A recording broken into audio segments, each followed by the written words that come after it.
ఓం శ్రీ మాత్రే నమః. ఓం శ్రీ గురుభ్యో నమః. అందరికీ నమస్కారం. భారతీయ హిందూ సాంప్రదాయానికి స్వాగతం. నా పేరు తాడి ఈశ్వరి. ఈరోజు మన టాపిక్లో గవర్నమెంట్ స్కూల్స్లో పిల్లల్ని తల్లిదండ్రులు ఎందుకు జాయిన్ చేయట్లేదో, గవర్నమెంట్ స్కూల్స్ వెనకబడిపోవడానికి కారణాలేంటి అన్నటువంటి విషయాన్ని గురించి మనం ఈరోజు వీడియోలో మాట్లాడుకుందామండి. ఈ గవర్నమెంట్ స్కూల్స్ వెనకబడిపోవడానికి కారణాల గురించి తెలుసుకునే ముందు మీకు ఒక చిన్న ఉదాహరణ చెప్తానండి. మనం ఒక ఇల్లు కట్టుకోవాలంటే ఏముండాలండి? సిమెంట్ ఉండాలి, ఇటుకలు ఉండాలి, ఇసుక ఉండాలి, కంకర ఉండాలి, ఇనుము ఉండాలి. ఇన్ని సమానంగా ఉంటేనే కానీ ఒక ఇల్లు స్ట్రాంగ్గా బలంగా కట్టడం కుదరదు. అలా కాకుండా అందులో ఏదో ఒక పదార్థం లోపం వచ్చిందే అనుకోండి, ఆ ఇల్లు స్ట్రాంగ్గా ఉంటుందా? ఎక్కువ కాలం నిలబడుతుందా? నిలబడదు కదండి. చాలా కొద్ది కాలానికే అది కుప్పకూలిపోతుంది. అలాగే ఒక పిల్లాడి జీవితం బాగుండాలి అంటే ఒక్క టీచర్స్ ఒక్కరు కరెక్ట్గా ఉంటే సరిపోరండి. మనం పిల్లలు చదవట్లేదు అంటే వెంటనే టీచర్స్ని నింద చేస్తూ ఉంటాం. ఆ స్కూల్లో సరిగ్గా చెప్పట్లేదు, గవర్నమెంట్ స్కూల్స్లో టీచర్స్ ఎవరు సరిగ్గా చెప్పరు అనేటటువంటి ఒక భావనకి మనం వచ్చేస్తున్నాం. కానీ నిజానికి అది నిజం కాదండి. ఇల్లు కట్టడానికి సిమెంట్తో పాటుగా ఇసుక, కంకర, ఇనుము ఇటువంటి పదార్థాలన్నీ ఎలా అయితే సమానంగా ఉన్నాయో, అలాగే ఒక పిల్లాడి యొక్క మంచి భవిష్యత్తుకి ఒక గొప్ప టీచర్ ఉండాలి, ఒక గొప్ప తల్లిదండ్రులు ఉండాలి, అలాగే ఆ పిల్లాడి యొక్క ఒక మంచి సత్ప్రవర్తన ఉండాలి, అలాగే గవర్నమెంట్ కూడా కొన్ని లోపాలను సరిదిద్దుకోవాలి.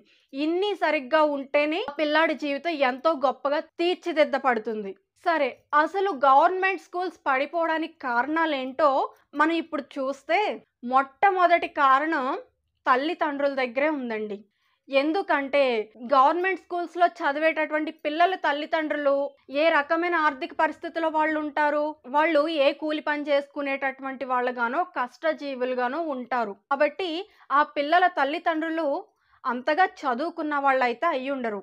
అంతగా చదువుకోరు కాబట్టి వాళ్ళ మాట తీరు బాగుండకపోవడం, లేదా వాళ్ళ పని తీరు బాగుండకపోవడం, కాబట్టి ఇటువంటివన్నీ కూడా ఆ పిల్లల తల్లిదండ్రులకు ఉంటాయి. ఇక్కడ ప్రధానమైన కారణం తల్లిదండ్రుల దగ్గర కనిపిస్తుందండి. ఎందుకంటే ఇక్కడ తల్లిదండ్రుల గురించి చెప్పే ముందు నా గురించి నేను చెప్పుకుంటానండి. నేను కూడా ఒక గవర్నమెంట్ స్కూల్లో చదివినటువంటి ఒక విద్యార్థినే. నేనే కాదండి, ఇప్పటి వరకు మీరు చూస్తున్నటువంటి కలెక్టర్లు, ఇంజనీర్లు, లాయర్లు ఇలా ఎంతో మంది ఉన్నారు గవర్నమెంట్ స్కూల్స్లో చదివినటువంటి వాళ్ళు. మరి వీళ్ళందరూ ఎలా వృద్ధిలోకి వచ్చారు? వీళ్ళందరూ పాడైపోయారా అంటే లేదు కదండి.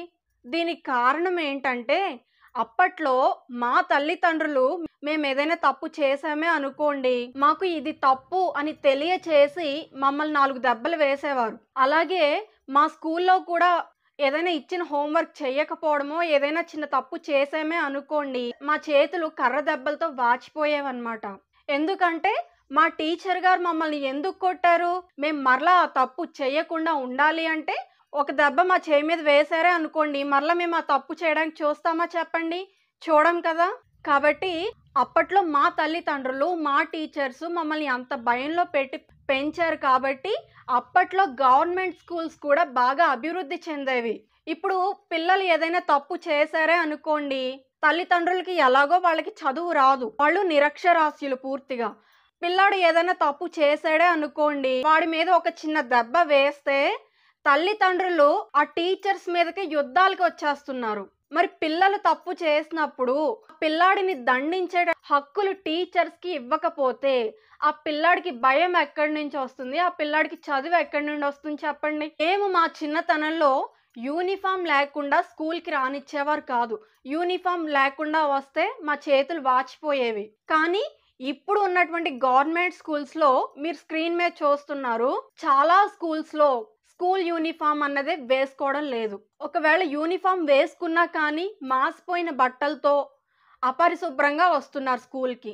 ఏరా ఇలా స్కూల్కి నువ్వు ఎందుకు వచ్చో, ఇటువంటి మాసిపోయిన బట్టలతో నువ్వెందుకు వచ్చో, శుభ్రంగా పరిశుభ్రంగా ఉండాలి అని చెప్పేటటువంటి హక్కుని మీరు ఆ టీచర్కి ఇచ్చి, ఆ టీచర్ని మీ పిల్లాడిని దండించే హక్కు మీరు ఇచ్చారే అనుకోండి, ఆ పిల్లాడికి 2 దెబ్బలు తగలగానే ఆ మరుసటి రోజు వాడు చక్కగా నీట్‌గా యూనిఫార్మ్ అది వేసుకొని స్కూల్‌కి వెళ్ళి చక్కగా చదువుకోవడం మొదలు పెడతాడు. అలా కాకుండా ఆ టీచర్ గారు ఒక చిన్న దెబ్బను మీ పిల్లల మీద వేయగానే మీరు ఆ టీచర్స్ మీదకే యుద్ధాలకు వెళ్ళిపోతే మీ పిల్లలు ఎలా బాగుపడతారమ్మా? అదొక్కసారి ఆలోచించండి. ఇక్కడ నేను మీకు ఇంకొక కథ చెప్తానండి. ఇది నేను ఎక్కడైనా చూసానో లేకపోతే విన్నానో కూడా నాకు సరిగ్గా గుర్తులేదు కానీ ఒక చిన్న కథ చెప్తాను. ఒక తండ్రి తన కొడుకుని ఎంతో క్రమశిక్షణగా పెట్టి పెంచి పెద్ద చేస్తాడనమాట. ఆ కొడుకు ఎంతో గొప్ప ప్రయోజకుడవుతాడు.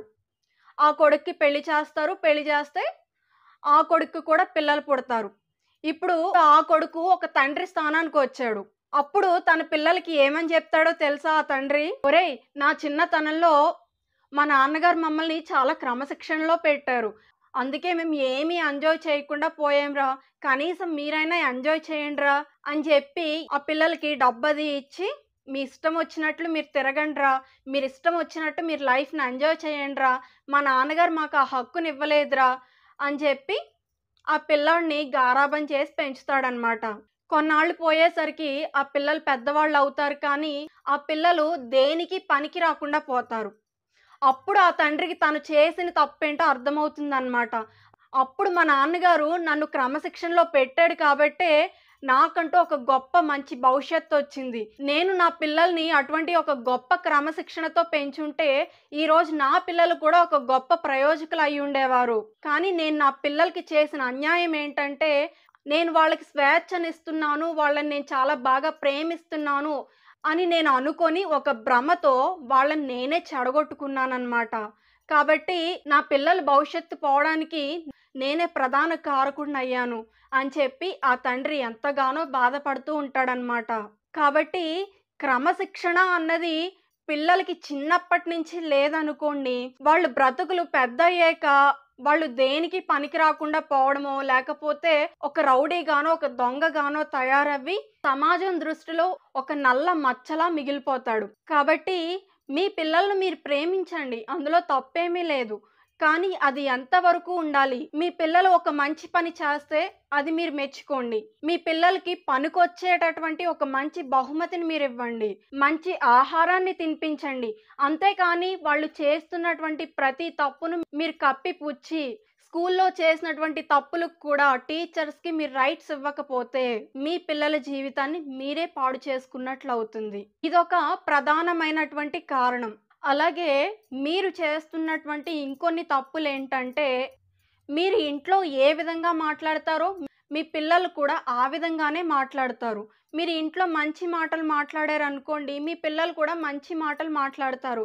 అలా కాకుండా మీరు బూతు మాటలన్నీ మాట్లాడారే అనుకోండి, మీ పిల్లలు కూడా అవే నేర్చుకొని బూతు మాటలవి మాట్లాడి, ఆ స్కూల్‌కి వచ్చినటువంటి పక్క పిల్లలతో కూడా అవే మాట్లాడారనుకోండి, ఆ పిల్లలు పాడైపోవడానికి అక్కడ అవకాశాలు ఎక్కువగా ఉంటాయి. కాబట్టి ఇక్కడ మీరు బూతు మాటలు మాట్లాడడానికి మీ పిల్లలు పాడైపోవడమే కాకుండా, ఆ స్కూల్లో ఉన్నటువంటి విద్యార్థులు కూడా అక్కడ పాడైపోవడానికి అవకాశాలున్నాయి. అందుకే కొంతమంది చదువుకున్నటువంటి తల్లిదండ్రులు గవర్నమెంట్ స్కూల్స్‌లో పిల్లల్ని జాయిన్ చేయడానికి భయపడుతూ ఉంటారు. వాళ్ళు వల్గర్ లాంగ్వేజెస్ మాట్లాడుతున్నారు. అవన్నీ కూడా మా పిల్లలు కూడా తెలుసుకొని మాట్లాడతారు. మా పిల్లలు పాడైపోతారు అని చెప్పి చాలామంది చదువుకున్నటువంటి తల్లిదండ్రులు గవర్నమెంట్ స్కూల్స్‌లో పిల్లల్ని జాయిన్ చేయడానికి ఒప్పుకోవట్లేదు. ఇది ఒక కారణమైతే, ఇంకొక కారణం ఏంటంటే టీచర్స్ అశ్రద్ధ కూడా ఉందండి. అలా అని చెప్పి నేను మొత్తం గవర్నమెంట్ టీచర్స్ అందరిని కలిపి అనట్లేదు. కొంతమంది మాత్రమే అలా ఉన్నారు. గవర్నమెంట్ స్కూల్స్‌లో ఒక ఇన్స్‌పెక్షన్ కానీ, ఒక డీఈఓ రావడం కానీ ఇటువంటివేమీ ఉండవు. ఒకవేళ వచ్చినా ఎప్పుడో ఏ సంవత్సరానికో, ఏ 2 సంవత్సరాలకో ఒకసారొచ్చి పిల్లలకి పాఠాలవి చక్కగా చెప్తున్నారా లేదా అన్నది తెలుసుకోవడానికి ఎప్పుడో వస్తారు తప్ప, అస్తమానం వచ్చి అక్కడ చెక్ చెయ్యరు. అక్కడ చెకింగ్‌కి ఎవరు రారు కాబట్టి కొంతమంది టీచర్స్ అయితే నిర్లక్ష్యంగా వ్యవహరిస్తున్నారండి. అలాగని చెప్పి మొత్తం టీచర్స్ అందరూ ఆ విధంగా అయితే లేరండి. నేను కూడా గవర్నమెంట్ స్కూల్స్‌లో చదివినటువంటి ఒక విద్యార్థినే. నేను 10థ్ క్లాస్ పాస్ అయ్యాను అంటే అది మా టీచర్స్ యొక్క గొప్పతనమే తప్ప అందులో మా గొప్పతనం అంటూ ఏమీ లేదు. ఎందుకంటే మేము 10థ్ క్లాస్ చదివేటప్పుడు ప్రతి ఒక్క టీచర్ కూడా మమ్మల్ని అంత జాగ్రత్తగా, అంత కేరింగ్‌గా చూసుకొని ప్రతీదీ అర్థం అవ్వేటట్లుగా వాళ్ళు చెప్పేవారు కాబట్టే మేము 10th క్లాస్ పాస్ అయ్యాం. కాబట్టి అందరూ టీచర్సు అలా ఉండరు. కొంతమంది గురించి మాత్రమే నేను మాట్లాడుతున్నాను. ఇది రెండవ కారణం అయితే, మూడవ కారణం గవర్నమెంట్ అన్నమాట. ఈ గవర్నమెంట్ పెట్టేటటువంటి పథకాల్లో కొన్ని మంచి పథకాలు ఉన్నాయి. అలాగే ఆ పథకాల వల్ల కొంత వ్యవస్థ నాశనం అయ్యే విధానం కూడా ఉంది. అదేంటంటే, మాకు మా చిన్నతనంలో ఓన్లీ టెక్స్ట్ బుక్స్ వరకు మాత్రమే మాకు ఇచ్చేవారు. మిగతావి నోట్ బుక్స్ కానీ, యూనిఫామ్ కానీ అన్నీ మేమే కొనుక్కునేవాళ్ళమనమాట. కానీ ఇప్పుడొస్తున్నటువంటి గవర్నమెంట్ పథకాల్లో ఆహార పదార్థాలు అవి పెడుతున్నారు. అక్కడి వరకు బాగానే ఉంది. కానీ టెక్స్ట్ బుక్స్‌తో పాటుగా వాళ్ళకి నోట్ బుక్స్ కూడా ఫ్రీగా ఇవ్వడం అదంత మంచిది కాదు అనే నేను చెప్తాను. ఎందుకంటే ఫ్రీగా వస్తున్నటువంటి వేటికి కూడా మనం అంత గొప్పవి అని అనుకోము. అలాగే ఆ పిల్లలు కూడా పుస్తకాల్ని చించి పారేయడం ఇటువంటివన్నీ చేస్తూ ఉన్నారనమాట.